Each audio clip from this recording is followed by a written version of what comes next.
رايحين دلوقتي عند اكتر واحد مشهور بيعمل لحمة راس في السيدة، عباد الرحمن.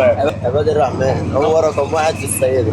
وبعد ما وصلنا لعباد الرحمن كانت هنا المفاجأة، بيخلصوا بسرعة جدا ما شاء الله. بعد ما مشينا رجلنا جابتنا المكرونة أبو سليمان، وأبو سليمان قديم جدا في الشغلانة بس لسه فاتح جديد في السيدة، وبيعمل شوية مكرونة جامدين جدا. بص عشان كده اني قلت لك بلاش. بس كده بس في السنتيرك زي ما بيقولوا. ده طبق الفود بلوجر، ده طبق عامة الشعب. بص بتاع عامة الشعب مليان. ان انت تقلب.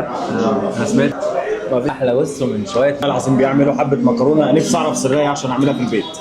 حلو. عندكم زي فيصل، احنا ما بندستش اي حد، خلي بالك احنا بناكل بس. ايه رايك بقى في المكرونه ابو سليمان؟ حلوه. يلا يا باشا، اكلت واتمتعت. يلا بينا. ما تنسوش تقولوا لنا نروح فين الفيديوهات الجايه. كان معاكم اسلام صبري محمود هشام.